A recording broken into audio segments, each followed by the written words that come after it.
국민의힘 한동훈 비상대책위원장이 대통령실의 사퇴 요구를 거절했다면서 자신의 임기는 총선 이후까지고 선민후사하겠다고 밝혔습니다.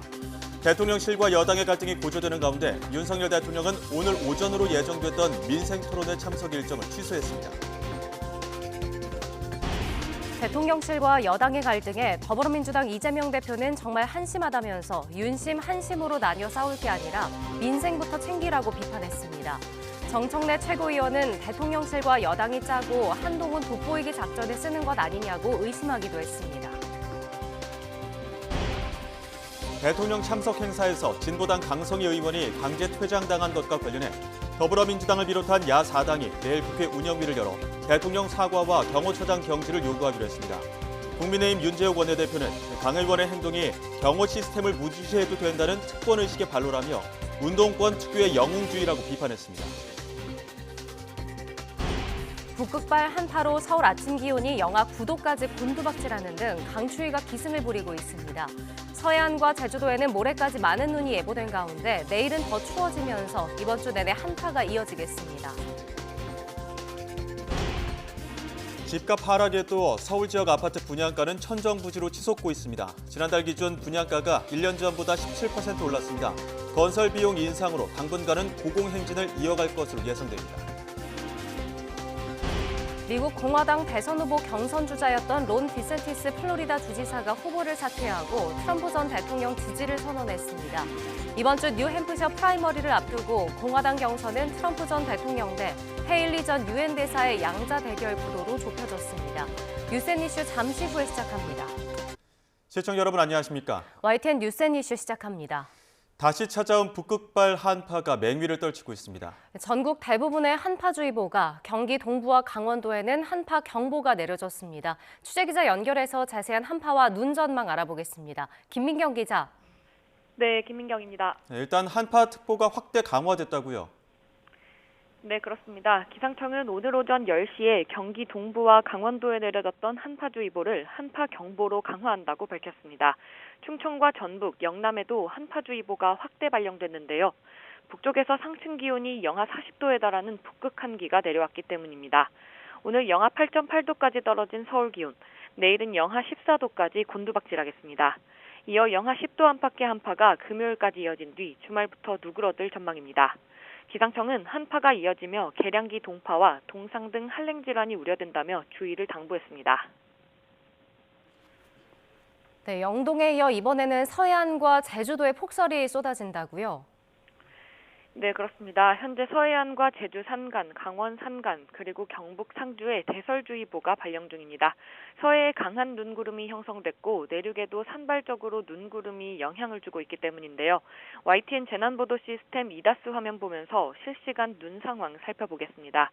먼저 대설주의보가 내려진 충남 홍성 부근의 국도 29호선 황곡교차로입니다.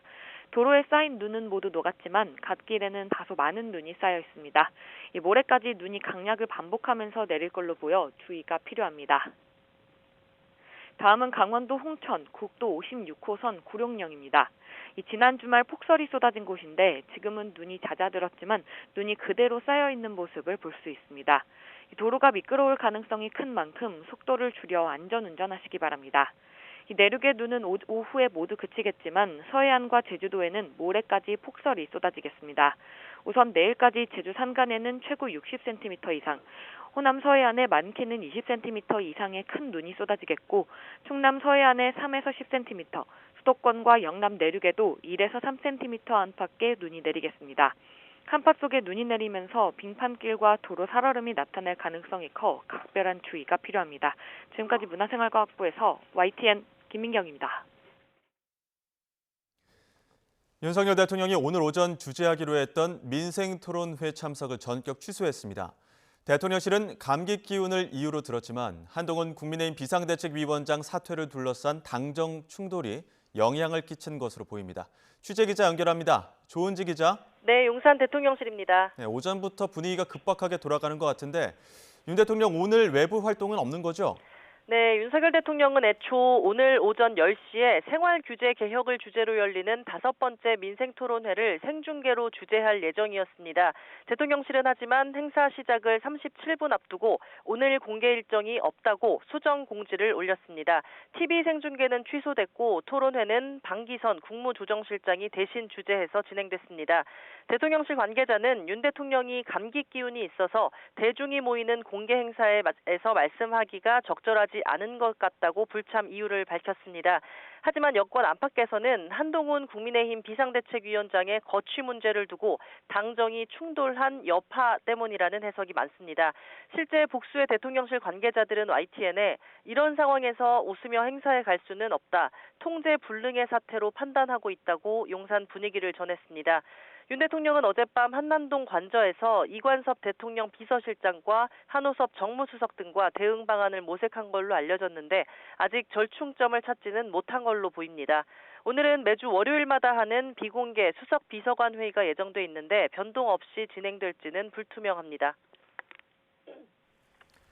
네, 시점을 어제로 돌려서 다시 한번 짚어보겠습니다. 지금 대통령실에서 한동훈 위원장에게 사퇴를 직접 요구한 겁니까?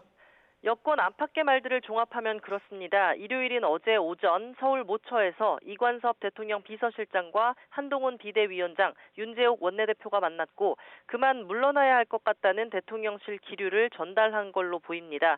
서울 마포을의 김경률 비대위원을 사실상 깜짝 공천하면서 시스템 공천의 토대를 흔들게 했던 일, 또 김건희 여사 명품 가방 논란과 관련해 함정 취재, 즉 정치 공작이라는 여권 주류 의견과 엇박자를 내는 상황 등이 화두에 오른 걸로 전해졌습니다. 이 비공개 회동 내용이 일부 언론 보도로 알려지자 한 위원장은 대통령실 사퇴 요구 관련 보도에 대한 입장이라면서 국민 보고 나선 길 할 일 하겠습니다라는 짧은 공지를 냈습니다. 대통령실은 이 입장 이후 한 위원장 거취는 용산이 관여할 일이 아니라고 선을 그었습니다. 그러면서도 비공개 회동을 익명으로 언론에 유출하는 행위는 분열을 유도하는 것으로 대단히 유감이라고 밝혔는데 여권 핵심 관계자는 이관섭 실장의 이름을 명시해 관련 내용을 알린 게 한동훈 위원장 측이라는 불쾌감이 녹아있다고 설명했습니다. 향후 시나리오를 놓고도 의견이 분분합니다. 윤 대통령과 한 위원장이 직접 만나서 극적으로 봉합될 거라는 장밋빛 관측도 일부 있습니다만 더 거친 전면전을 예상하는 목소리가 큽니다. 야권에서는 벌써 대통령의 당무 개입으로 탄핵 사유다라고 주장하고 있어서 이번 사태 파급력이 어느 정도까지 커질지 현재로선 가늠조차 어려운 상황입니다. 지금까지 용산 대통령실에서 YTN 조은지입니다. 네, 대통령실과의 갈등설이 보도된 국민의힘 한동훈 비상대책위원장이 대통령실에 사퇴 요구가 있었다는 사실을 직접 인정했습니다. 자신의 임기는 총선 이후까지라며 사퇴 요구를 거절했다는 점도 분명히 했는데요. 자세한 내용 국회 취재기자 연결해 알아보겠습니다. 박광열 기자. 네, 국회입니다. 네, 한동훈 위원장이 대통령실의 사퇴 요구를 거절했다고 직접 밝혔죠. 네, 대통령실의 사퇴 요구설 보도가 나온 다음 날 정상적으로 국회에 출근한 한동훈 위원장은 이 사퇴 요구가 있었다는 사실을 스스로 언급했습니다. 이 비대위원장 임기는 총선 이후까지이고 모든 걸 쏟아붓겠다며 사퇴 요구를 수용할 뜻이 없다고 못 박았습니다. 직접 들어보시죠. 선거 때까지 비대위원장으로서 제 역할을 완수하겠다라는 입장에는 변함이 없습니다. 제 임기는 총선 이후까지 이어지는 것으로 알고 있는데요. 대통령실의 과도한 당무 개입이라는 비판이 있는데 이에 대해서 어떻게 생각하시나요? 제가 사퇴 요구를 거절했기 때문에 구체적인 내용에 대해서는 말씀드리지 않겠습니다. 네, 대통령실과의 갈등 주요 원인 중 하나로 꼽히는 김건희 여사 리스크 대응에 대해서도 입장이 변한 적이 없다고 강조했습니다. 이 국민 눈높이가 중요하다는 기존 생각을 재확인한 것으로 해석됩니다. 이어서 들어보시죠. 갈등 원인으로 김건희 여사 리스크가 조금 거론이 되는데 관련해서 위원장님 입장은 변함이 없을까요? 제 입장은 처음부터 한 번도 변한 적이 없습니다. 네, 앞서 한 위원장은 이 김 여사 명품 가방 수수 의혹과 관련해 국민이 걱정할 부분이 있었고 국민 눈높이에서 생각할 문제라고 밝힌 바 있습니다.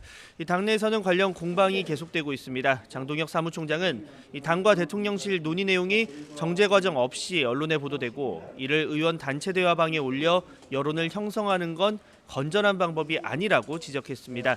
이 대표적 친윤 인사인 이용 의원이 윤 대통령의 한동훈 위원장에 대한 지지 철회 내용이 담긴 기사 링크를 의원 단체 대화방에 공유한 것을 겨냥했다는 해석이 나옵니다. 여기에 한 위원장과 주요 영입 인사의 이 명품 가방 사과론에 대한 이 친윤계 의원들의 반발 불씨도 꺼지지 않은 상태입니다.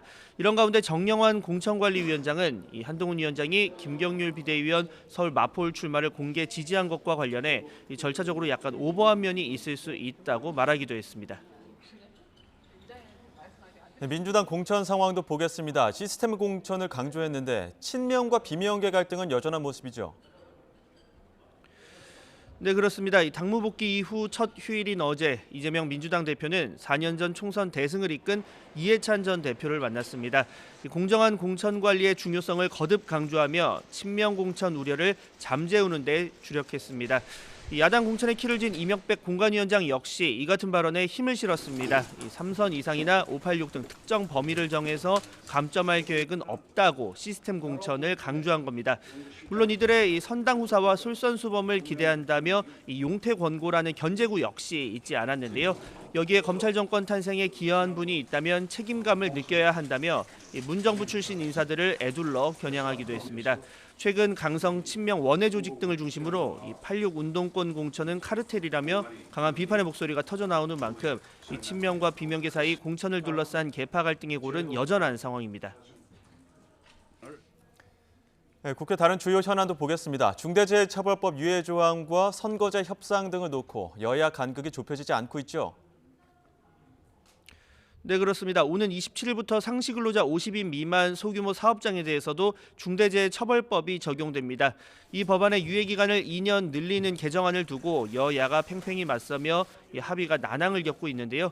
여당은 중소기업 부담과 일자리 감소 가능성을 거론하며 야당이 개정안 협상에 발목을 잡는다고 주장합니다.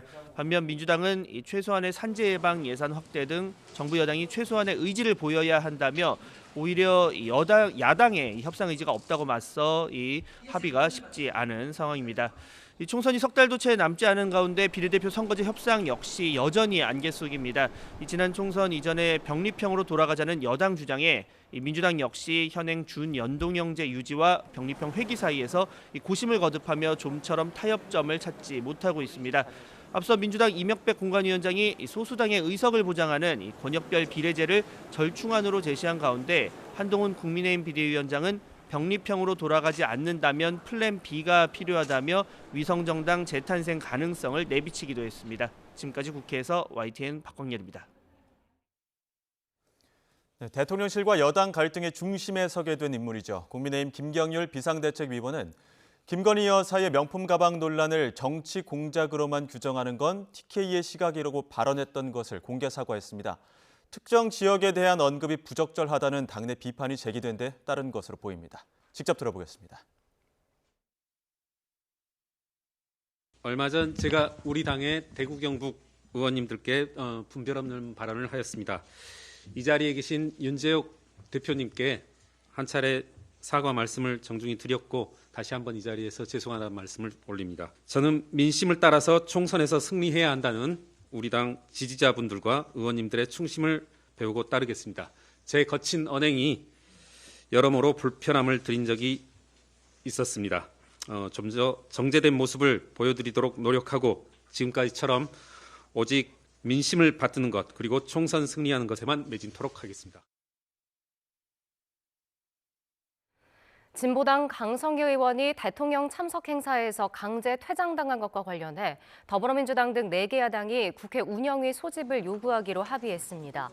민주당 홍익표 원내대표와 정의당 배진규 원내대표, 기본소득당 오준호 공동대표, 진보당 강성규 의원은 오늘 아침 긴급회의를 열어 이같이 결정하고 내일 국회 운영위를 열어 윤석열 대통령의 직접 사과와 대통령실 경호처장 파면을 재차 요구한 이후 사건 진상 규명을 위한 현안 질의를 진행한다는 방침입니다. 국민의힘 윤재욱 원내대표는 강 의원을 두고 반정부 투사처럼 보여 스포트라이트를 받고자 하는 운동권 특유의 영웅주의에서 나온 행동 같다고 비판했습니다. 또 국회의원이라고 제압하면 안 되는 건 경호 시스템을 무시해도 된다는 특권 의식의 발로라며 이같이 말했습니다. 이어 더불어민주당을 향해서는 정부가 정치를 탄압한다는 프레임을 강화하려고 이번 사태를 과잉 경호로 몰아가는 정치 공세를 펴고 있다고 비판했습니다. 총선이 가까워지면서 양당이 공천 실무 작업에 속도를 내고 있습니다. 여야의 공천 준비 상황 그래픽으로 함께 살펴보겠습니다. 먼저 여당인 국민의힘은 현역 의원 가운데 총선에 내보낼 대상자를 추리기 위한 여론조사를 진행하고 있습니다. 오늘 오전부터 지역 유권자들을 상대로 시작된 이 컷오프 여론조사 결과는 이른바 현역 교체 지수 산출의 가장 큰 비중인 40%를 차지합니다. 앞서 국민의힘 공천관리위원회는 현역 교체 지수로 당무감사 결과 30%, 컷오프 40%, 기여도 20%, 면접 10% 등을 합산하기로 했는데요. 여기서 하위 10%를 공천 배제 대상으로, 하위 10에서 30%는 경선에 나설 기회를 주되 20% 감점하기로 했습니다. 적용하게 되면 현역 7명이 공천 배제, 18명이 감점 대상이 됩니다. 이 컷오프 대상 현역 의원들 최소 숫자가 확정된 만큼 당내 긴장감이 감돌 수밖에 없는데요. 일부 의원들은 SNS나 문자 메시지 등을 통해 여론조사 참여를 독려하며 지지를 호소하는 모습입니다. 민주당도 오늘 광역시 특별시를 시작으로 한 주 동안 후보자 적합도 조사를 실시합니다. 또 공천 심사 기준 등을 여론에 반영하기 위해 오늘부터 이른바 국민의견 수렴 플랫폼 정식 운영도 시작했습니다. 이런 작업이 마무리되면 31일부터 후보자 면접을, 다음 달 5일부터 심사 및 발표를 진행한다는 계획입니다. 앞서 어제 열린 공천관리회의에서 이명백 위원장은 3선 이상이나 올드보이, 586 등 카테고리로 별도 감점할 계획은 없다고 말하기도 했는데요. 다만 음주운전을 비롯한 5대 혐오 범죄에 대해선 엄격하게 들여다보겠다는 입장도 낸 만큼 현역 의원을 대상으로 한 공천에 적잖은 영향이 불가피할 것으로 보입니다. 흉기 피습으로 한 차례 연기됐던 더불어민주당 이재명 대표의 위증교사 재판이 오늘부터 본격적으로 시작됩니다. 서울중앙지방법원은 오늘 오후 이 대표의 위증교사 혐의 재판 첫 공판기일을 엽니다. 첫 공판은 지난 8일 예정돼 있었지만 이 대표가 피습을 당하면서 긴급 수술을 받고 지난 3일 재판부가 직권으로 기일을 변경했습니다. 문재인 정부 시절 국가통계 조작 의혹 사건과 관련해 김수현 전 청와대 정책실장이 오늘 대전지검에 피의자 신분으로 출석했습니다. 검찰은 김 전 실장이 청와대 정책실장을 지낼 당시 부동산 통계 조작에 관여한 것으로 보고 직권남용과 통계법 위반 여부 등을 조사하고 있습니다. 지난주 검찰은 이호승과 장하성, 김상조 전 정책실장과 김현미 전 국토교통부 장관을 피의자 신분으로 불러 조사했습니다. 감성에 미치는 영향이 저는 9월백이 저기보다 훨씬 더 심각하다. 기본적으로는 함정 몰카이고 그것이 처음부터 계획된 것이 맞습니다. 그 과정에서 분명히 아쉬운 점이 있고 국민들께서 걱정하실 만한 부분이 있었다고 저도 생각합니다. 국민의힘 친윤계를 중심으로 김건희 여사 명품 가방 의혹을 절대 사과해선 안 된다는 목소리가 공개적으로 터져나오고 있습니다. 김건희 여사는 피해자잖아요. 사기 몰카 취재에 당한 피해자, 돌아가신 아버지에 대한 미안한 마음을 이용한 파렴치한 범죄의 피해자잖아요. 일요일 오전 이관섭 대통령 비서실장과 한동훈 비상대책위원장, 용산과 국민의힘 핵심들이 비공개로 회동했습니다. 한 위원장에게 비대위원장에서 물러나라는 대통령실의 뜻을 전한 것으로 알려졌습니다.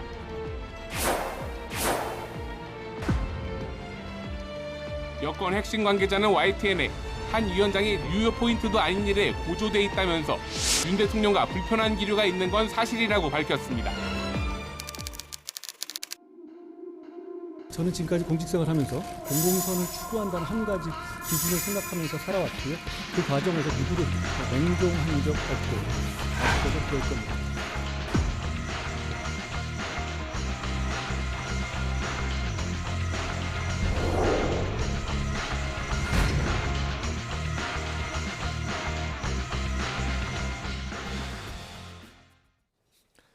네, 오늘의 정치권 이슈 김병민 국민의힘 전 최고위원, 한민수 더불어민주당 대변인과 이야기 나눠보겠습니다. 두 분 어서 오십시오. 네, 안녕하세요. 먼저 가장 뜨거운 이슈로 좀 떠올랐습니다. 총선 80여일 앞두고 여권 내 초유의 충돌이 벌어지면서 여권 내 주류 인사들이 한동훈 위원장에게 사실상 사퇴를 요구한 것으로 파악이 되고 있습니다. 한 위원장 사퇴 여부에 대해서 단호히 거절했는데 오늘 아침에도 사퇴는 없다 이런 입장을 다시 한번 밝혔습니다. 들어보시죠.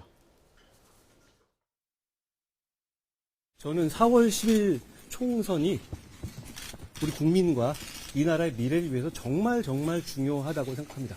그렇기 때문에 제 모든 것을 아낌없이 쏟아붓겠다는 각오로 이 자리를 받아들였고, 제가 부족하지만 그동안 최선을 다해왔습니다.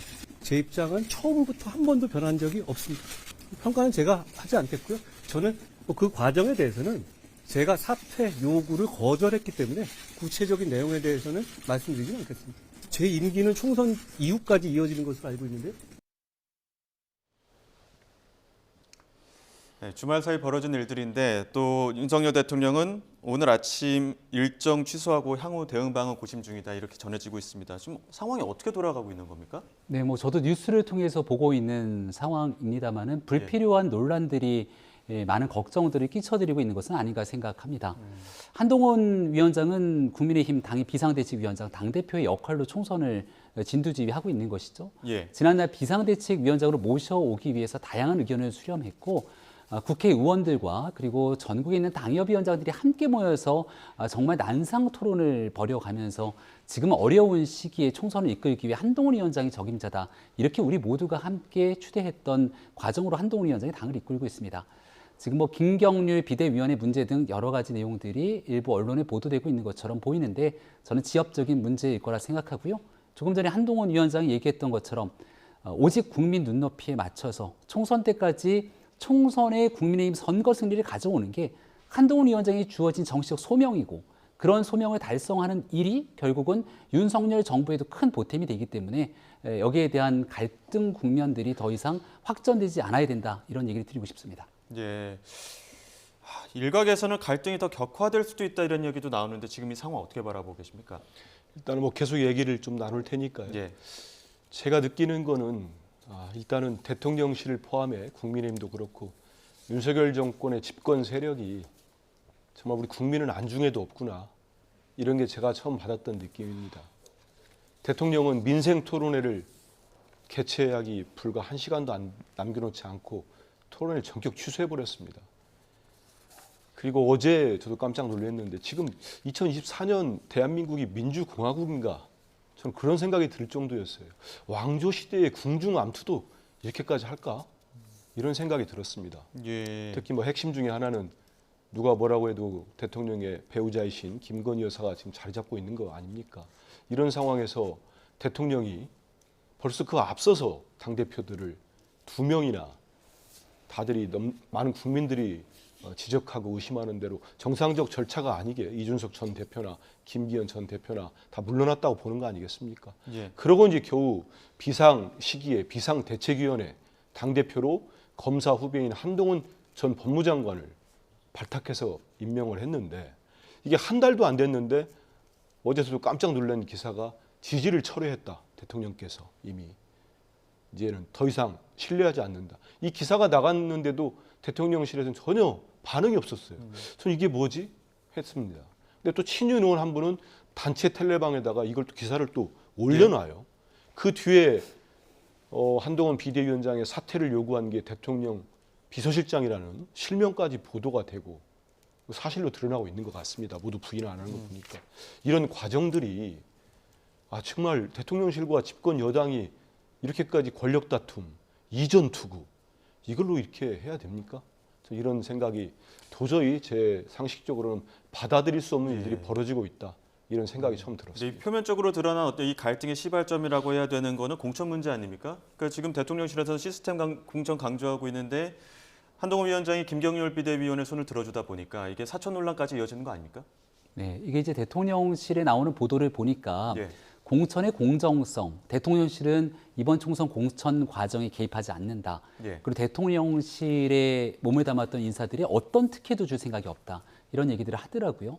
이제 김경률 위원이 회계사가 비상대책위원, 당의 지도부로 있는 인사이기 때문에 여기에 이제 마포에서 있었던 신년 인사회에서 마포의 자객 공천처럼 이어질 법한 행동들이 보여졌기 때문에 혹시 공천에서 이 불공정한 상황들이 연출되는 것 아니냐 이런 우려의 목소리들이 일부 전달됐습니다.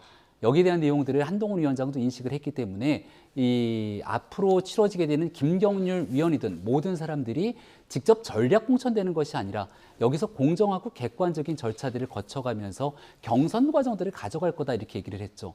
마포는 잘 알고 있는 것처럼 국민의힘이 오랜 기간 동안 석권해 본 적이 없는 험지 중에 험지입니다.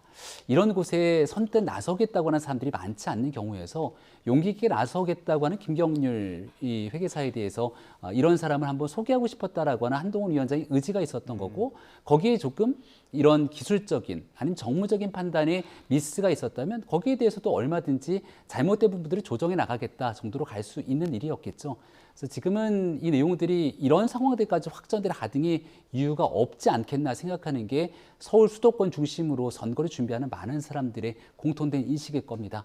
앞서 이제 가장 중요한 국민의 먹고 사는 문제, 민생을 비롯한 풀어나가야 되는 많은 일들이 있을 건데 당과 대통령 시간의 갈등처럼 이런 일들이 비춰지는 순간 정말 국민을 위한 막중한 책임감을 갖고 있는 이 대통령실과 정부, 국민의힘 모두 국민들께 혹여 싸늘한 이 눈길을 받을 수 있기 때문에 속히 이런 일들에 대한 정리 조정 과정들을 빠르게 해 나가야 된다고 생각합니다. 근데 뭐 대통령실 인사들 총선 출마자가 50명 정도 된다고 하니까 지금 벌써부터 이렇게 공천을 두고 삐걱대다 보면은 갈등은 더욱더 격화되고 심화될 건 아니냐 이런 우려들이 나오는 거거든요.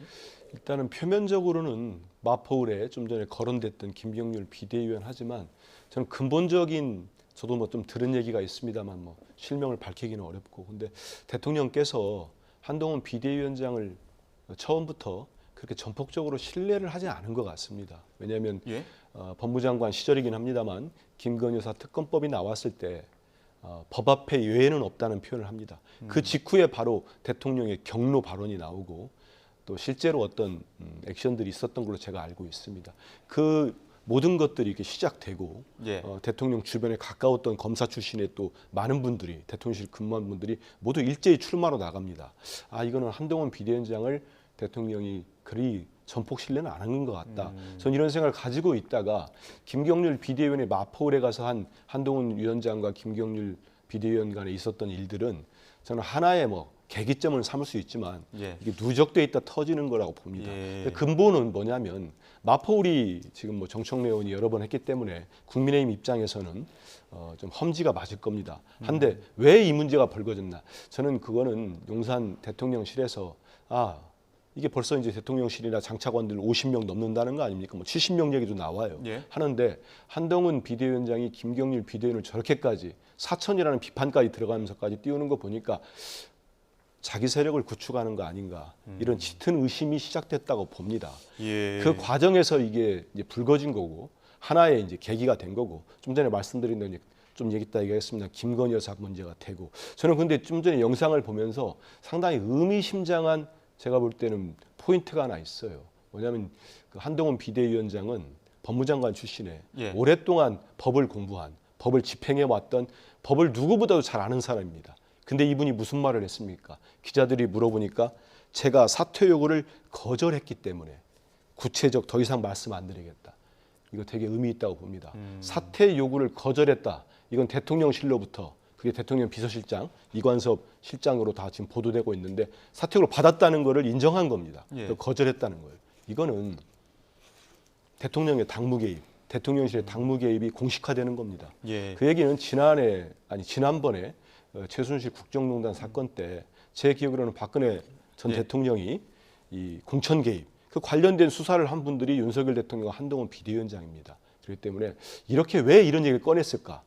이거 나름대로 의미를 갖고 한동훈 위원장 입장에서는 카드를 하나 던졌다 이렇게 보입니다. 근데 이제 김건희 여사의 그 명품백 사건을 두고 앞서 그 한 의원은 그 뭐 단체 대화방에 뭐 글도 올렸다는 거 아닙니까? 이용호 의원 이게 대표적인 친윤 의원이기도 했고 당내 의견이 좀 갈리는 것 같아요. 장예찬 전 최고위원 같은 경우에도 그렇고 김건희 여사가 사과할 필요가 없다라는 의견과 일부 또 하태경 의원이나 안철수 의원 같은 경우에도 그렇고 사과는 해야 된다, 짚고 넘어가야 된다는 의견이 나뉘고 있는데 김병민 전 최고위원께서 어떤 의견이십니까? 이게 이제 당내에는 다양한 목소리가 공존할 수 있습니다. 그러니까 김건희 여사에 관련된 문제에 관해서도 실질적으로 그 명품백 수수와 관련돼 있는 이 내용들을 바라보는 국민의 목소리들도 다양하게 나타나고 있죠. 첫 번째 나오는 목소리는 지금 있는 사람들이 일부 얘기했던 것처럼 몰카, 함정, 취재 뭐 이런 측면에서 이렇게까지 했었어야만 되는 것인가에 대한 문제 제기를 하는 분들도 있습니다. 예. 당연히 그런 문제 제기를 할 수 있다고 생각하고요. 또 한 측면에서는 그럼 대통령 배우자가 이런 상황에 노출되기까지 아주 정제된 보좌 활동들이 제대로 이루어지지 않았던 부분에 대해서는 어떻게 생각하냐. 또 이런 지적들에 대해서도 충분하게 대통령실이 두 번 다시 이런 일들이 발생하지 않기 위한 재발방지 대책 수립이 필요하다. 이런 목소리들도 공존합니다.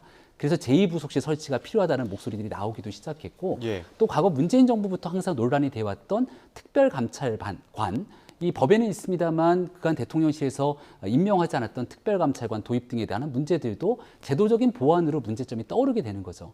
근데 지금 가장 현재 시국에서 문제가 되고 있는 건 이게 각자가 갖고 있는 이 좋은 과정을 풀어내기 위한 목소리를 제기한 것이 아니라 서로가 서로의 뭔가 감정적인 내용들이 섞여가면서 자신의 목소리로 다른 사람들의 목소리를 찍어 누르기 위한 방식처럼 진행되게 된다면 집권당이 같이 한 목소리로 총선에서 국민들 위해 나아가야 되는데 이게 내부의 내적 분란으로 일으켜질 소지들이 다분하거든요. 그러니까 지금 나오고 있는 여러 사람들의 목소리가 생각이 다르기 때문에 불편하게 느껴질지라도 다른 사람들의 목소리를 존중할 수 있다는 기본적인 문화가 성립이 될 때 우리가 민주당에 대해서 비판했을 때 항상 개딸 전체주의처럼 이런 극단적인 용어까지 써서 비판했다면 그와 다른 모습을 국민의힘이 가져가기 위한 새로운 문화 형성 이런 것들을 가져가기 위한 모두의 노력이 필요하다 이렇게 좀 말씀드리고 싶습니다. 지금 이 한동훈 위원장과 대통령실의 갈등 국면을 두고 여러 가지 해석들이 나오고 있습니다. 워낙 갑작스러운 소식이다 보니까 이게 일각에서는 약속 대련일 수도 있다 이런 가능성을 얘기도 하고 이거 결국에는 한동훈 위원장이 버티지 못할 것이다 이런 의견들도 나오고 있는데 이와 관련해서 박지원 전 국정원장과 김용남 전 의원의 분석이 있습니다. 두 의견 듣고 다시 두 분 이야기 나눠가도록 하겠습니다. 검찰총장은 명령을 하면은 검사는 동일체 원칙에서 복종을 할 수 있지만은 정치는 명령이 아닙니다. 대통령은 명령하는 자리가 아니에요. 우리가 조선시대 사극을 보면은 중전마마의 무서운 권력이 다 대신들을 물러치게 하잖아요. 그러한 궁중 사극을 보는 것 같아요. 21세기 서울에서 대한민국에서. 그렇기 때문에 저는 어떠한 경우에도 지금 현재 윤석열 대통령이 물러서지는 않을 겁니다. 이건 소위 약속 대련은 아닌 것 같다. 레임덕의 그 가능성은 여러 지점에서 있을 수가 있어요. 사실은 지금 김건희 특검법에 대한 재표결이 언제 이루어질지 모르겠습니다만 그게 국민의힘의 이른바 이탈표, 이탈표라고 표현하는 게 맞는지는 잘 모르겠습니다만 어쨌든 국민의힘 현역 의원들이 이건 통과시켜야겠다라고 갖고 통과가 되는 순간 그러니까 표결에 참가한 의원들의 3분의 2 이상의 찬성으로 대통령의 거부권이 무력화되는 순간도 레임덕이 바로 오는 거 아니겠습니까? 사실은 위태위태한 정권이에요. 김용남 정책위의장도 그렇고 박지원 전 국정원장도 그렇고 이거 약속 대련보다는 권력 투쟁이다 이렇게 보는 입장이 있는 반면 또 이준석 대표 같은 경우에는 오늘 아침 인터뷰에서 이게 한동훈 위원장과 대통령의 사이 정도면 직접 전화로 하지 이관섭 비서실장 보낸 거면 이거는 드러내기 위한 어떤 약속 대련이다 이렇게 얘기도 하거든요. 어떻게 바라보고 계십니까? 근데 양측이 받을 데미지, 그러니까 상처를 생각한다면 뭐 저도 좀 있으면 드러나겠죠. 이거 뭐 얼마나 감춰지겠습니까? 근데 제가 지금까지 갖고 있는 생각은 이건 약속 대련은 아니고 실전 같아요. 실전의 활극이 지금 벌어지고 있는 건데 왜냐하면 지금 한동훈 비대위원장은 좀 전에도 기자들 앞에서 물러날 생각이 없다. 본인 역할에 대해서 비대위원장도 물러날 생각이 없고 김건희 여사 리스크를 물어보니까 본인 입장은 똑같다. 이 얘기를 했습니다. 그 얘기는 김건희 여사의 이른바 명품백 수수 의혹에 대해서 국민의 걱정이 있다. 그다음에 국민 눈높이를 얘기한 거예요. 저는 기본적으로 김건희 여사의 그 디올 명품백 수수 의혹은 사과로 끝날 문제 아닙니다. 그게 어떻게 사과로 끝날 문제입니까? 엄연하게 김영란법, 청탁금지법이 살아있고 이거는 수사를 해서 처벌을 받아야 될 문제죠. 그런데 겨우 여당 내에서 비대위원장과 가까운 분들, 비대위원장은 직접 사과 얘기도 하지도 않았어요. 근데 이 정도 말씀이나 워딩에 대해서 지금 이걸 도저히 못 받아들이겠다는 거 아니겠습니까? 용산 대통령실은. 그러면서 당신 물러나시오. 이렇게까지 온 거예요. 근데 여기에서 어떻게 약속 대련이면은 어떠한 국민들을 보시기에 저게 뭐지 하더라도 뭔가 내놔야 될 겁니다. 근데 뭘 내놓습니까, 그러면? 그럼 김건희 여사 사과를 받아들이겠다고 내놓겠습니까? 한동훈 비대위원장이 사퇴를 하겠다고 내놓겠습니까? 전 이 부분은 상당히 어려운 시기가 됐고 결국은 좀 뭐 조심스럽게 예측해 보면 대통령 권력이 지금 3년이 넘게 남았습니다. 한동훈 비대위원장이 지금의 스탠스를 그대로 유지하면서 김경률 비대위원도 그냥 안고 가고 본인도 지금의 김건희 여사 이 명품백 관련된 수수 의혹에 대해서 입장을 유지하고 물러설 생각이 없고 한다면 결국은 한동훈 비대위원장이 용선에 의해서 어떤 절차를 밟든지 저 직을 유지하지 못하는 상황으로 내몰리지 않을까 이렇게 예측을 해봅니다. 그런 면에서 이제 박지원 전 국정원장도 윤 대통령이 절대 물러서지 않을 것이다 이런 이야기를 했었고 저 한 언론 보도 보게 되면은 한 위원장 자진 사퇴 없으면은 친윤그룹 중심으로 해서 긴급 의총 소집해서 결국에는 사퇴 요구할 것이다 이런 이야기까지 나오고 있거든요. 근데 이게 실제로 규범상 가능한 부분들이 있는 겁니까? 그 당대표와 최고위원으로 구성된 당 지도부 같은 경우에는 선출된 최고위원 4명, 4명이 사퇴를 하게 되면 당 지도부가 이제 분기가 되게 되는 당원당 규정의 조항이 있습니다. 그래서 비상대책위원회 같은 경우는 당이 비상한 상황으로 실질적인 전국위원회의 의결을 통해서 비상대책위원회가 만들어졌기 때문에 이걸 물리적으로 누가 끌어내릴 수 있는 길이 없습니다. 만들려면 긴급 상황에 긴급 상황을 또 만들어야 된다 이렇게 얘기하더라고요. 그렇게 가게 되는 순간 79일 남은 총선에서 총선을 이기겠다는 집권당의 기본적인 상식이 있다면 그런 일을 하지는 못하겠죠. 만약 그렇게 되면 선거에는 굉장히 악영향을 끼칠 것이다. 한동훈 위원장이 당이 어렵다 그래서 그 어려웠던 당을 제대로 한번 이끌기 위한 그 과정으로 모든 사람들이 총의를 모아서 한동훈 위원장이 취임을 했고요. 한동훈 위원장은 스스로 총선에서 본인이 출마하지 않겠다. 내 기득권을 내려놓고 전국 각지를 돌면서 많은 사람들의 호응을 이끌어내고 있습니다. 수도권 선거가 굉장히 어려웠는데요. 그 어려웠던 상황의 분위기를 반전시키기 시작하면서 한동훈 위원장 중심으로 선거를 한번 치를 수 있겠구나 이런 분위기가 형성돼 있죠. 지금부터 중요한 것은 결국은 얼만큼 힘을 갖고 있는 사람들이 움직이는 권력 간의 이 갈등 구도가 아니라 국민들께서 어떻게 이 상황을 바라보는지가 제일 중요할 겁니다. 검찰총장이었던 윤석열 전 검찰총장을 대통령으로 만들었던 건 수많은 의석을 갖고 있는 정당이 달라붙어서 힘을 모았기 때문에 윤석열 대통령으로 정권 교체가 됐던 것이 아니라 사람에게 충성하지 않는다. 그리고 공정과 정의를 기반으로 좀 한번 바꿨으면 좋겠다라고 했던 과거의 갈등 구도 속에서 국민들께서 윤석열 검찰총장에게 힘을 실었기 때문에 혈혈단신 홀로 이 국민의힘이 입당해서 대통령 후보까지 됐던 저력들을 보여줬던 것 아닙니까? 지금은 국민의힘의 당원이든 아니면 윤석열 정부가 좀 잘했으면 좋겠다고 하는 좀 날카로운 비판을 가지면서도 애정을 갖고 있는 국민들이라면 이 한동훈 위원장이 어떤 방식으로든지 간에 국민적 눈높이에 맞춰서 총선을 이끌기를 바라고 있을 거거든요. 그래서 국민들께서 판단하는 눈높이에 맞춰서 누가 얼마큼 국민의 마음을 다잡는자에 따라서 이 당의 운명들이 결정될 것이지 누군가 특정인들에 의해서 좌지우지되는 정당이 아닙니다. 민주당 이야기도 나눠보겠습니다. 민주당 역시 지금 공천을 두고 내부 분위기가 좀 술렁이는 모습인데 이명백 공관위원장 기자간담회 열었는데 여기서 586 인사나 3선 이상 중진에 대한 인위적인 물갈이는 없다 이야기하면서도 지지불태라고 얘기했습니다. 멈출 때를 알면 위태롭지 않다. 이런 얘기를 또 하면서도 그분들 가운데 당과 나라를 위해 출마를 해야 할 분도 있다. 멈춰야 된다는 겁니까? 아니면은 뭐 출마를 해야 된다는 겁니까? 저는 말씀이 맞다고 생각을 합니다. 왜냐하면 아까 우리 YTN 보도 나왔습니다마는 그 586이라는 카테고리로 그러면 어디로 엮어야 됩니까? 그 카테고리가 나이입니까? 아니면 이른바 학생운동을 한 그걸로 묶어야 됩니까? 그래서 그리고 또 들어오셔가지고 의정활동을 어떻게 해왔는지 또 실제로 이 뭐 정부에서나 기여한다들이 다 다를 거예요.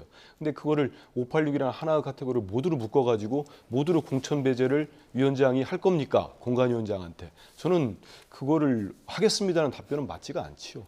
그리고 여러 가지 뭐 삼선에 대해서도 삼선 의원들도 이상의 중진 의원들도 지역마다의 사정이 있을 거고 지역과 어디에 있느냐에 따라서 다 다를 겁니다. 실제로 어떤 의정 활동을 해왔는지도 평가를 받아야 되고 그렇기 때문에 일단 우리가 후보 검증위원회 1차에서 다 이미 걸러진 분들을 이렇게 공관위에 이제 올렸는데 공관위에서 어제 공관위원장이 말씀을 잘하신 것 같아요. 전체적으로 다 들어온 걸 다시 보시고 그리고 키워드 중에 한 걸 강조하신 부분이 국민 추천, 공천을 한번 해보겠다는 거 아니겠습니까? 국민들이 어떤 공천의 기준, 국민 참여 공천이죠. 예전에 우리 민주당이 국민 참여 경선으로 대선 때 상당한 큰 성과를 거뒀듯이 이런 공천의 기준을 가지고 다 다룰 것이고 어떤 뭐 모든 586, 모든 삼선 이상이 아니고 공관위에서 지금 어제 발표도 됐듯이 5대 부적격 사유도 다 있는 거고 또 감점의 사유도 다 있습니다. 그리고 가점의 사유도 있는 거고 거기에 맞춰가지고 국민들을 보실 때 가장 중요한 건 저는 볼 때 국민들이 만족할 만하신 국민의 눈높이가 중요하다고 봅니다. 거기에 맞춰서 하실 거라고 보고 저도 어제 간담회장이 없었습니다만 나중에 이렇게 쭉 기사 나온 건 알지 보니까 임혁백 공관위원장께서 상당히 의지도 강하고 잘 해야 되지 않으실까 하는 생각이 듭니다. 예. 그런데 이제 86 용퇴론이 민주당 내에서 계속 나오다 보니까 오늘 아침에 뭐 그와 별개로 그 한동훈 위원장도 비대위원회 주재하면서 임종석 전 비서실장 이야기하면서 86들과 어떤 운동권 청산이 이번 어떤 정치혁신의 과제다 이렇게까지 얘기를 하더라고요. 어떻게 들으셨습니까? 네, 한동훈 위원장은 취임 일성에서부터 여의도 정치개혁에 대한 기본적인 틀을 86 운동권 중심으로 국회 다수당을 점해왔던 민주당의 세력 교체가 필요한 그 당위를 언급해왔죠. 더군다나 이번 총선에서 또 한 번 다시금 그러한 세력들이 쭉 정치적 권력을 이어가겠다라고 하는 흐름들이 있고 이를 제지하거나 컷오프하거나 새로 바꾸겠다고 하는 민주당의 공식적인 행동들이 없게 된다면 국민들이 선택할 수 있는 그 선택지를 내어놓겠다라고 하는 의지의 표현인 것 같습니다.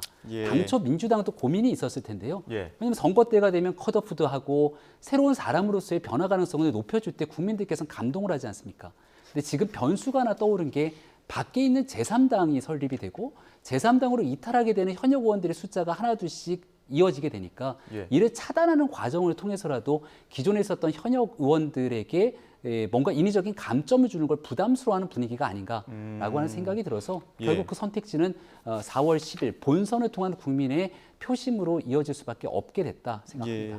그리고 또 이재명 대표 최측근 윤용조 전 당대표실 부국장, 노영민, 임종석 전 대통령 비서실장, 이인영 의원의 용단을 촉구하기도 했고 그러다 보니까 이게 86 전대협과 97 그 한총련의 어떤 공천 심사 앞두고 전면전을 벌이는 거 아니냐 이런 또 언론 보도도 나오더라고요.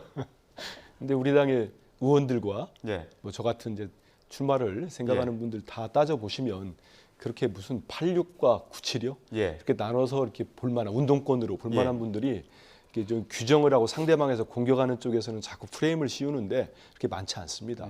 그리고 그분들이 학생운동을 하고 지금까지 국가와 당 정부에 기여한 것들이 다 정상적으로 평가받는 게 맞는 것 같아요. 지금 말씀하신 대로 바깥에 있는 뭐 국민도 마찬가지일 겁니다. 그 거대 정당 밖에 유각 조직들이 많이 있습니다. 거기에서 또 뭐 어떤 요구하는 것들 그런 목소리는 목소리대로 뭐 있는 거고요. 저는 우리 공관위원 말씀하신 것처럼 다 사정이 다르고 그다음에 기준이 다를 겁니다. 공천의 기준은 같겠지만은 그분들 처한 입장들 그런 거 다를 거거든요. 오늘 같은 경우도 우리 당에서는 또 한 분이 기득권을 내려놓고 부단히 불출마 선언을 했습니다. 저희 이런 의원들의 불출마 또 그리고 아까 말씀하신 대로 지지 불퇴 또 위원장 얘기대로 솔선수범 이런 거 있지 않습니까? 저는 우리 당에서 그런 분들이 더 있을 거라고 보고 그 결정은 주변에서 누군가 당신 나오지 마세요. 이게 영향을 주진 않을 겁니다. 본인들이 판단하고 모든 정치인들의 진퇴 문제는 결국은 본인이 판단하는 거가 가장 중요하다 이렇게 생각합니다. 짧게 삼지대 이야기 두 분께 짧게 여쭙겠습니다. 지금 이낙연 인재영입 위원장은 2월 초순까지는 삼지대 빅텐트 구성해야 된다라고 얘기를 하고 있는데 지금 주말 사이 창당 완료했던 이준석 대표는 골든타임이 지났다라고 얘기를 하고 있거든요. 김병민 전 최고께서는 골든타임 지났다고 보십니까? 지금을 골든타임이 아니라고 보는 거죠. 그러니까 지금은 각자가 추구하고 있는 정당에 대한 지지세를 넓히고 난 뒤에 이제 제3지대 간에서도 주도권 싸움들이 이루어지고 있다. 결국 마지막에 지역구 선거를 가져가기는 어려움이 있을 거고 연동형 비례제가 그대로 이어지게 된다면 비례대표제 의석을 얼마큼 가져가느냐에 대한 싸움이 되기 때문에 지금 거대 양당과의 대결 구도가 아니라 제3지대를 형성하고 있는 사람들 간의 주도권 경쟁이 시작됐다. 이렇게 생각합니다. 골든타임이 지났다라고 보다는 이준석 대표가 생각하는 그 골든타임은 따로 있을 수도 있다. 이런 말씀해 주셨는데 한민수 대변인께서는 어떻게 보십니까? 저는 지금 계속 뛰고 계시는 여러 분들에게는 좀 미안한 얘기입니다만 저는 제3지대는 쉽지 않다고 봅니다. 이미 빅텐트는 칠 수가 없는 상황까지 온 것 같아요.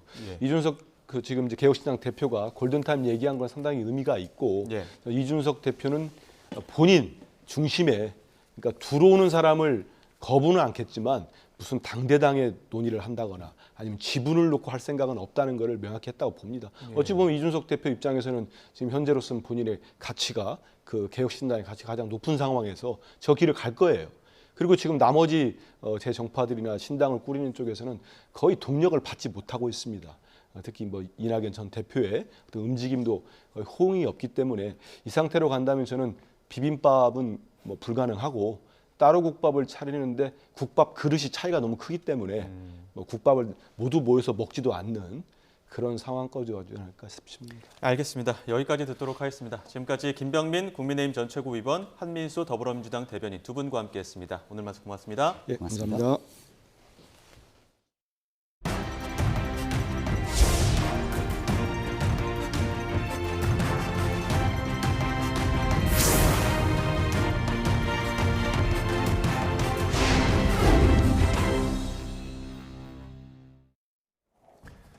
경기가 대기업을 중심으로 회복되면서 지난해 대기업 취업자 수가 처음으로 300만 명을 넘었습니다. 이에 따라 전체 취업자 가운데 대기업 취업자 비중은 10명 중 1명꼴로 역대 최고를 기록했습니다. 이승은 기자가 보도합니다. 지난해 종사자 300인 이상 대기업 취업자 수가 308만 7천 명으로 처음으로 300만 명을 넘어서며 사상 최대를 기록했습니다.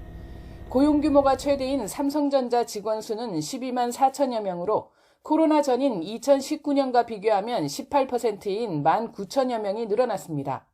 현대차 직원은 7만 1천여 명, 기아와 LG전자, SK하이닉스 직원이 3만 명을 넘었습니다. 대기업 취업자 수는 6년 연속 증가세를 지속했지만 코로나 시기를 거치며 증가폭이 커졌습니다. 코로나로 대면 업종이 많은 중소기업은 고전했지만 대기업은 비대면 업종을 중심으로 더 성장했기 때문으로 보입니다. 지난해 대기업 취업자 증가율은 3%로 0.9%인 중소기업의 3배가 넘었습니다. 이에 따라 전체 취업자 가운데 대기업 취업자 비중은 10.9%로 사상 최대를 기록했습니다. 종사자 300인 미만 중소기업 취업자는 2,533만 명에 육박해서 역시 사상 최대 규모로 늘었습니다. 하지만 비중은 89.1%로 역대 최저입니다. 지난해 취업자 수 증가폭은 32만 7천 명으로 예상을 뛰어넘는 호조를 보였습니다. 올해는 내수 부진으로 대규모 취업자 증가 현상이 지속되기 어려울 것으로 보입니다. 청년 취업 대책과 함께 고용 증대 중소기업에 대한 지원을 강화해야 한다고 전문가들은 지적합니다. YTN 이승은입니다. 서울 강북권에서 3.3제곱미터당 1억 원이 넘는 역대 최고 분양가 아파트가 나왔습니다. 부동산 침체기에도 이렇게 천정부지로 치솟는 분양가에 계약 포기 사례도 늘고 있습니다. 윤혜리 기자입니다. 서울 광진구 옛 한강호텔 부지에 아파트 공사가 한창입니다. 한강이 한눈에 내려다 보이는 위치에 실내 수영장과 호텔식 사우나 등 최고급 커뮤니티 시설 면적만 3,000제곱미터가 넘습니다. 내년 하반기 128세대가 입주할 예정으로 3.3제곱미터당 평균 분양가는 1억 1,500만 원입니다. 지방자치단체의 분양 승인을 받은 아파트 가운데 역대 최고가입니다. 분양가 상한제를 적용받지 않는 지역으로 주변 아파트 단지 시세보다 2~3배는 더 높습니다. 분양가 상한제를 적용받는 강남에선 서울 서초구 재개발 아파트 단지에 3.3제곱미터당 평균 분양가가 6천만 원을 훌쩍 뛰어넘었습니다. 2년 전 최고가보다 1,000만 원 넘게 오른 겁니다. 이처럼 서울 아파트 분양가는 천정부지로 치솟고 있습니다. 지난해 12월 말 기준 3.3제곱미터당 평균 분양가는 3,494만 원으로 전년 대비 17% 상승했습니다. 최근 지속적인 원자재 가격 상승과 금융 비용 상승 등이 더해지면서 건설 자금 인상으로 인해 당분간 분양가 역시 상승할 것으로 보입니다. 높은 분양가에 계약을 포기하는 사례도 속출하고 있습니다. 경쟁이 치열했던 단지에서도 무더기로 무순위 청약 물량이 쏟아져 나오고 있습니다. 분양 수요가 높은 서울의 아파트 단지도 미분양을 피하지 못하면서 입지와 가격 경쟁력에 따른 옥석 가리기는 더 심화할 것으로 보입니다. YTN 윤혜리입니다. 국내 5대 은행이 최근 8해 동안 신청받은 주택담보대출 갈아타기 규모가 1조 6천억 원에 육박한 것으로 집계됐습니다. KB국민과 신한, 하나, 우리, NH농협은행은 온라인 원스톱 대환대출 플랫폼 서비스에 아파트 주담대가 포함된 지난 9일부터 18일까지 대출 이동 9,271건을 신청받았습니다. 은행별 실적을 보면 가장 많은 주담대 갈아타기를 유치한 곳은 8,700억 원을 끌어온 반면 가장 적게 유치한 곳은 600억 원에 불과해 실적 격차가 최대 15배에 달한 것으로 나타났습니다. 미국 공화당 대선 후보 경선 주자인 론 디센티스 플로리다 주지사가 현지 시각 21일 전격 후보 사퇴를 선언했습니다. 디센티스 주지사는 이날 소셜미디어 X에 올린 영상에서 공화당 경선에서 압도적 1위를 달리고 있는 도널드 트럼프 전 미국 대통령을 지지한다고 밝히며 사퇴 결정을 알렸습니다. 이에 따라 공화당 경선은 트럼프와 니키 헬리 전 유엔 대사의 양자 구도로 재편됐습니다. 우크라이나 동부의 러시아 점령지인 도네츠크의 한 시장이 포격을 받아 최소 25명이 숨졌습니다. 러시아는 우크라이나의 테러 공격이라고 비난했습니다. 김태현 기자가 보도합니다. 포탄이 떨어진 우크라이나 도네츠크시 외곽의 시장은 처참한 모습입니다. 심하게 파손된 자동차는 파편을 뒤집었었고 거리에는 미처 수습하지 못한 시신들이 방치돼 있습니다. 최소 20여 명이 숨지고 어린이를 포함해 20여 명이 다쳤습니다. 많은 사람이 시장에 모여있던 토요일 오전이어서 사상자가 많았습니다. Сюда прилеты, а потом беспилотников еще, не знаю, что-то в воздухе. Украинские боевики нанесли целенаправленный обстрел по рынку, расположенному в Кировском районе Донецка. Обстрел производился предположительно в 10 часов утра, когда на рынке непосредственно было большое скопление людей. 러시아가 세운 도네츠크 인민공화국 정부 수장 푸실리는 우크라이나군이 포탄을 쏘았다고 밝혔습니다.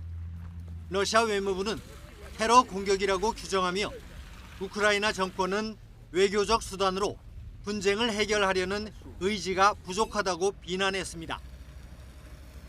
러시아는 같은 날 항구 도시 우스트루가의 화학물질 운송 터미널에서 발생한 폭발 사고를 놓고도 우크라이나의 공격 가능성을 제기했습니다. 러시아 언론들은 우크라이나군의 드론 공격에 따른 폭발이라고 보도했습니다.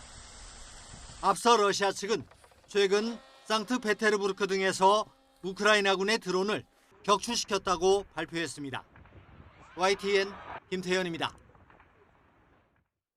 휴대전화 배터리 성능 수치를 조작하는 수법 등으로 35억 원가량을 챙긴 혐의 등을 받는 일당이 경찰에 붙잡혔습니다. 부산경찰청 반부패 경제범죄수사대는 배터리 성능 수치를 조작한 중고 휴대전화를 파는 수법 등으로 이득을 챙긴 혐의 등을 받는 30대 A씨 등 28명을 붙잡고 이 가운데 3명을 구속했습니다. A씨 등은 지난 2020년 1월부터 3년여 동안 배터리 성능 조작 기기를 이용해 중고 휴대전화의 배터리 성능 수치를 조작한 뒤 판 것으로 드러났습니다. 해외 쇼핑몰에서 유명 부츠 브랜드 어그 제품을 대폭 할인해 판매한 뒤 배송이나 환불을 해주지 않는 피해가 잇따라 주의가 필요합니다. 한국소비자원은 지난해 10월부터 이번 달까지 해외 쇼핑몰 4곳에서 어그 제품 사기 의심 피해가 모두 19건 접수됐다고 밝혔습니다. 피해 소비자들은 모두 인스타그램을 통해 해당 쇼핑몰에 접속했고 제품 배송이나 환불을 받는 경우는 한 건도 없었습니다. 한 주의 시작부터 전국에 강추위가 찾아왔습니다. 밤사이 기온이 10도가량 떨어지면서 전국이 꽁꽁 얼어붙었는데요. 오늘 아침 서울도 영하 8.8도로 곤두박질했습니다. 그런데 내일은 기온이 더 떨어지면서 이번 추위가 절정에 달하겠고요. 당분간 한파는 계속되겠습니다. 이에 따라 한파특보가 확대 강화됐습니다. 수도권과 강원에 이어 충청과 남부 곳곳으로 한파주의보가 확대됐고요. 경기 북동부와 강원 그리고 경북 북부는 한파경보가 내려졌습니다. 영하권 강추위는 낮에도 계속됩니다. 한낮에 서울 영하 6도, 대전 영하 4도, 안동은 영하 3도가 되겠고요. 찬바람이 불어서 체감온도는 6도가량 더 낮겠습니다. 추위 속에 현재 서해안을 중심으로는 눈이 내리고 있습니다. 레이더 영상을 보면 서해상에서 파란색 눈구름이 계속 유입되는 모습인데요. 모레까지 폭설이 예상되면서 충청과 호남 서부, 제주도에는 대설주의보도 발령됐습니다. 모레까지 제주 산간 많은 곳에는 60cm 이상, 호남 서해안에도 20cm가 넘는 폭설이 쏟아지겠고요. 충남 서해안에도 많게는 10cm의 많은 눈이 내리겠습니다. 오늘은 전국이 대체로 흐리겠고요. 바람이 무척 강하겠습니다. 특히 서해안과 전남 해안, 제주 해안과 강원 동해안에는 강풍주의보가 발령 중입니다. 해안가는 너울도 강하게 밀려드는 만큼 안전사고에 더욱 신경 쓰셔야겠습니다. 서해안의 눈은 모레 아침까지, 제주도는 모레까지 이어지겠고요. 이번 한파는 주 후반까지 길게 이어진 뒤 주말쯤 누그러질 전망입니다. 날씨였습니다. 이어서 뉴스 앤 이슈 2부가 방송됩니다. 저희는 잠시 뒤에 돌아오겠습니다.